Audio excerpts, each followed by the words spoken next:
নমস্কার বন্ধুরা, অনুর রান্নাঘরে তোমাদের সবাইকে স্বাগত। আশা করি আমার সকল বন্ধুরা খুব ভালো আছো। আর অনেক দিন আমি কোনো রেসিপি দিইনি, আর এখন তো আমের সময়।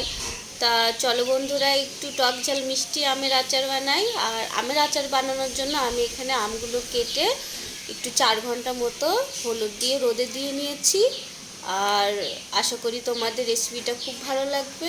তা শুরু করি রেসিপিটা। আমের আচারের জন্য আমি একটু শুকনো লঙ্কা ভেজে নেব।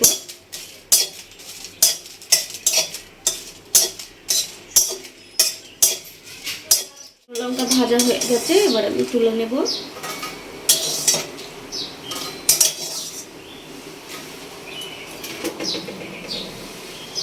এবার আমি কিছুটা পাঁচফোড়ন, গোটা মৌরি ভেজে নেব।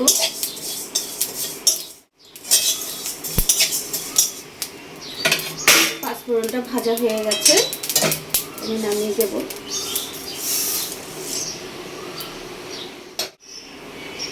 কড়াইয়ে তেল দিয়ে নিলাম।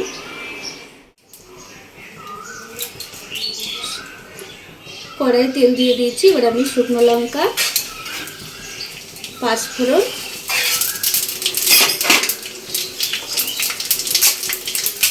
আর তেজপাতা দিয়ে দেব।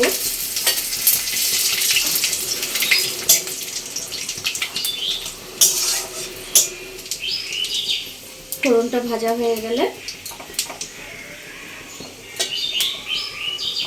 হলুদ মাখানো আমগুলো দিয়ে দেব।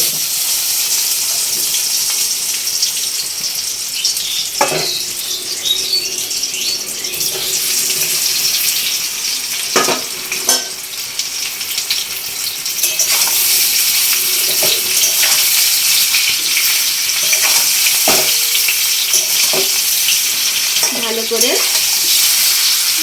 ভেজে নেব।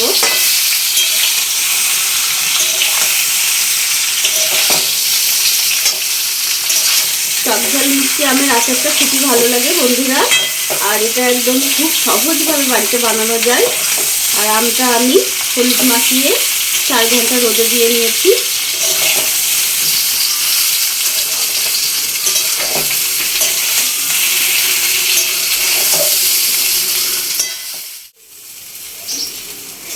আমটা আমি প্রায় ভেজে নিয়েছি। এবার আমি এখানে আখের গুড় দিয়ে দেব।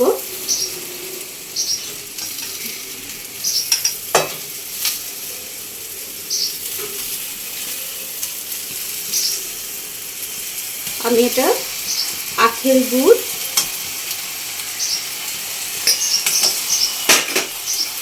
আর চিনি দিয়ে বানাবো।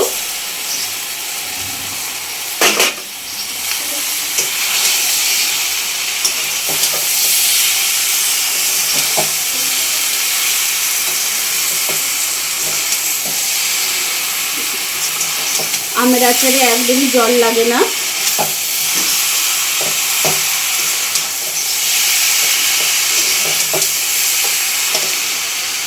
পরিমাণ মতো লবণ দিয়ে দেব।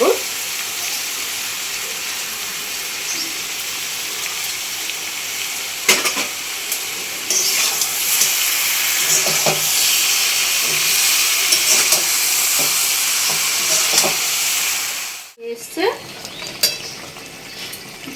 এবার আমি ভাজা মশলাটা ছড়িয়ে দেব।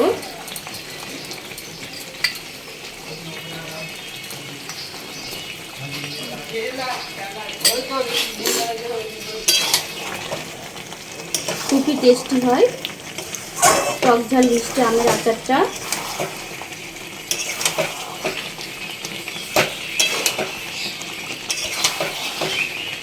আমার হয়ে গেছে বন্ধুরা, দেখতে পাচ্ছ তোমরা কেমন দেখতে লাগছে। আর এটা খেতেও আশা করি খুবই ভালো লাগবে। গ্যাসটা বন্ধ করে দেব আর কিছুক্ষণের জন্য ঠান্ডা করে নেব। আচারটা আমি একটা প্লেটে তুলে নেব।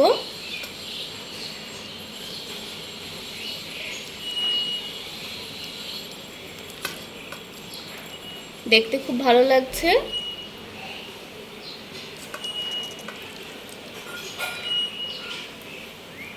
এটা খুবই সহজে বাড়িতে বানানো যায়। আমার বন্ধুরা, তোমরা আচারটা বাড়িতে বানাবে, আর খেতে তো খুবই ভালো লাগে। এটা টক ঝাল মিষ্টি আমের আচার, আর এটা সারা বছরই রেখে খাওয়া যায়। আচারটা আশা করি বন্ধুরা তোমাদের প্রত্যেকেরই ভালো লাগবে, আর কেমন লাগলো অবশ্যই আমাকে জানাবে। তোমরা সবাই ভালো থেকো, সুস্থ থেকো। নমস্কার।